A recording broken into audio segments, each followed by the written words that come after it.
YouTube channel. দেখো আজকে বাক্য রচনার একটা টপিক নিয়ে এসেছি। আমরা জানি প্লে একটা শব্দ, ওয়ার একটা শব্দ, আচ্ছা ডু একটা শব্দ, এগুলো একটা ভার্ব, আচ্ছা গো একটা ভার্ব। এই ভার্বগুলো আমরা টেন্স অনুযায়ী ব্যবহার করি। গো থেকে কখনো আমরা প্লে থেকে প্লেইং করি। যদি বলি আই অ্যাম প্লেইং ফুটবল, আমি ফুটবল খেলছি। যদি বলি they are, they were going to school, going to school. এইগুলো প্রত্যেকটা ভার্বের সঙ্গে যখনই আমরা আইএনজি করে দিই, ওয়ার থেকে ওয়ারিং আর ওয়ারিং করে দিই, তখন আমরা ভাবি যে এটা কিন্তু কন্টিনিউয়াস টেন্স বা প্রোগ্রেসিভ টেন্স বলা হয়। কোনো কাজ চলছে, অনবরত, থামছে না, এইভাবে কিন্তু বাক্য রচনা করা যায়। কিন্তু আমার কথা হচ্ছে যে আমি ভার্ব হিসাবে ব্যবহার করব না। ভার্ব হিসাবে ব্যবহার না করে আমি কিন্তু কি করব, এই ভার্ব গুলোকে আর ভার্ব রাখবো না, নাউন বা অ্যাডজেক্টিভ হিসাবে ব্যবহার করে বাক্য রচনা করব। যদি বলি যে মাই, আচ্ছা যদি এরকম বলি যে playing football, playing football, playing football is my hobby, is my hobby. Football খেলা আমার শখ। সিঙ্গিং, সিঙ্গিং রবীন্দ্রসঙ্গীত, রবীন্দ্রসঙ্গীত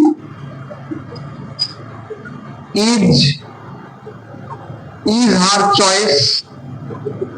কেউ যদি বলি বাক্য একটা বলি যে সে রবীন্দ্রসঙ্গীত গাইতে ভালোবাসে, সে রবীন্দ্রসঙ্গীত গাইতে ভালোবাসে, তাহলে আমরা বাক্যটাকে ট্রান্সলেশন কিভাবে করি যে she loves to sing Rabindrasangeet, she loves to sing Rabindrasangeet, তাই না? তাহলে এই বাক্যটাকে যদি আমি অন্যভাবে ট্রান্সলেশন করি, ইংরেজিতে ফ্লেক্সিবল ল্যাঙ্গুয়েজ বলা হয়। এই বাক্যটাকে আমার স্বাধীনতা আছে যে আমি অন্যভাবে ট্রান্সলেশন করব। Singing Rabindrasangeet is her choice, অর্থাৎ বাংলা বাক্যটাকে ঘুরিয়ে দিলাম, রবীন্দ্রসঙ্গীত গাওয়াটা তার একটা পছন্দের।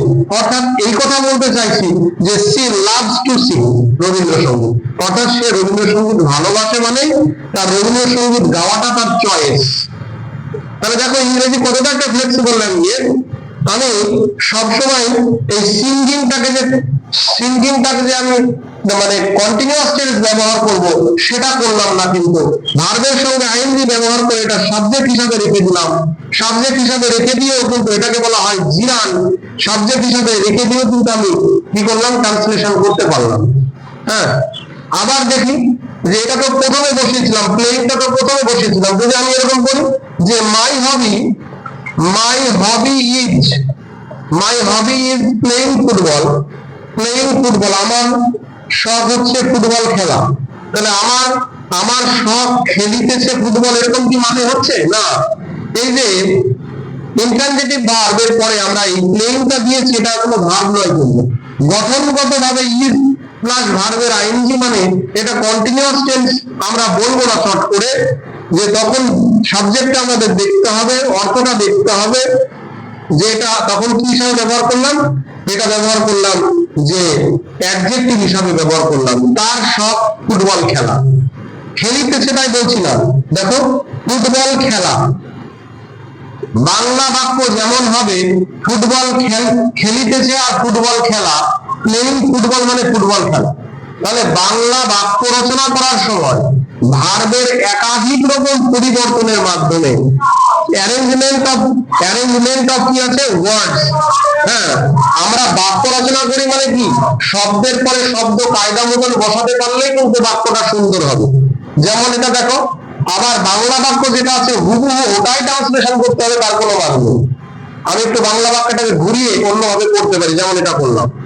হ্যাঁ, দেখো এবার দেখো, যদি আমি যদি আমি কি করি, এই ওয়ারিং শব্দটাকে ওয়্যার বেছে নিলাম, হ্যাঁ, ওয়্যার যদি বেছে নিই, আমি একটা বাক্য রচনা করছি, যদি বলি he is wearing white dress, সে একটা সাদা পোশাক পরছে।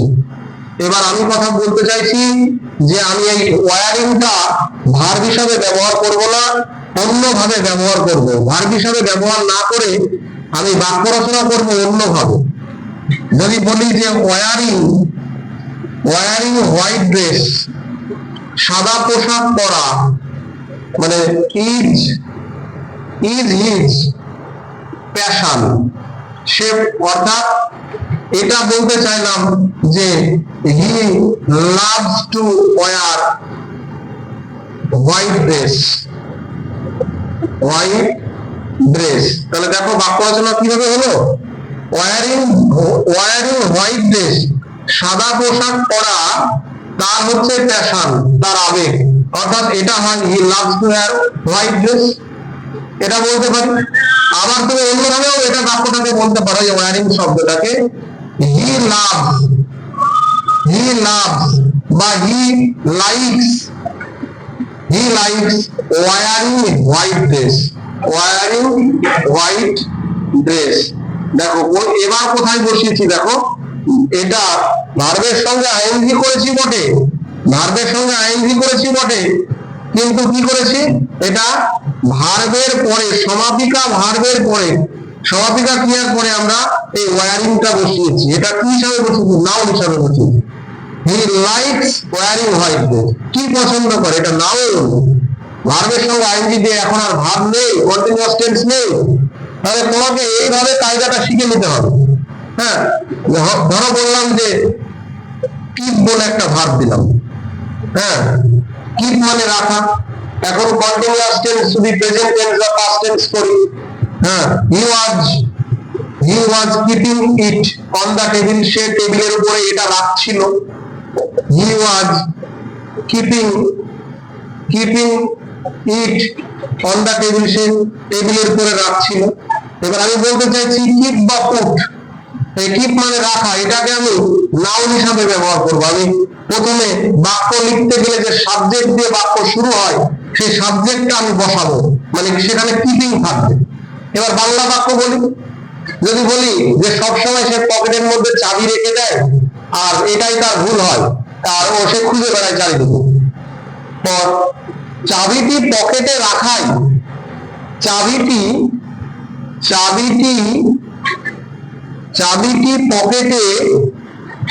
পকেটে রাখাই তার ভুল।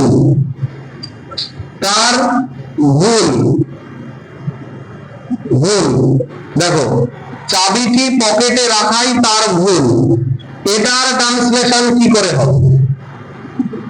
দেখো চাবিটি রাখে তা বলছি না, চাবিটি পকেটে রাখাই তার ভুল, এই বাক্যটাকে ট্রান্সলেশন করতে দিলে ছেলে মেয়ে কিন্তু কি হবে, তো মানে কি হবে কি না হবে, ভার্ব কিভাবে বসাবো, একটু সমস্যায় পড়বে। কিন্তু ভার্বের সঙ্গে আইএনজি সহযোগে যে নাউন বা অ্যাডজেক্টিভের হিসাবে ব্যবহার করা যেতে পারে, সেটা যদি কারো জানা থাকে অবশ্যই এই ট্রান্সলেশনটা সে পাবে। এখন চাবিটি পকেটে রাখাই, এইটুকু যদি আমি ইংরেজি অনুবাদ করি, তাহলে দেখো কিপিং দ্য কি মানে রাখা, keeping the key into his pocket, অর্থাৎ এটা বলতে চাইছি যে সে পকেটে রাখে কিন্তু ভুলে যায়, keeping the key into his pocket is his mistake, সে এটা ভুল করে। ভার্ব কিন্তু নাই, কিন্তু অনেক সময় ধরে নিতে হয়, যায় এরকম করে কিন্তু ধরে নিতে হয়। Keeping the key into his pocket, চাবিটি পকেটে রাখাই হচ্ছে তার ভুল, ইজ হিজ মিস্টেক। তাহলে দেখো কিপিংটা এবার কি ভার্ব হিসাবে রেখেছি না, এটা কিপিং দ্য কি অর্থাৎ নাউন ফ্রেজের মতন ব্যবহার করে দিয়েছি, এটা হচ্ছে মেন ভার্ব। তাহলে আমার ক্লাসের উদ্দেশ্য ছিল যে ভার্বের সঙ্গে আইএনজি সহযোগে ভার্ব না করে সাবজেক্ট হিসাবে বাক্যের প্রথমে অথবা ভার্বের পরে অ্যাডজেক্টিভ হিসাবে অথবা নাউন হিসাবে বা মানে শব্দটা বসিয়ে তো আমরা কিন্তু বাক্য রচনা খুব সহজেই করতে পারি। হ্যাঁ, ইংরেজি শেখা মানে তো বাক্য রচনা, শব্দের পরে শব্দ বসিয়ে সঠিক বাক্য লেখো, টেন্সে যেন ভুল না হয়, ব্যাকরণে যাতে ভুল না হয় এবং সকলের সামনে ইংরেজি যেন কথা বলতে পারো। তাহলে আশা করি কেমন লাগলো ভিডিওটি জানাবে কমেন্ট বক্সে এবং আমাকে উৎসাহিত করার জন্য লাইক, কমেন্ট, শেয়ার এবং সাবস্ক্রাইব করবে। ভিডিওটি এনজয় করার জন্য ধন্যবাদ।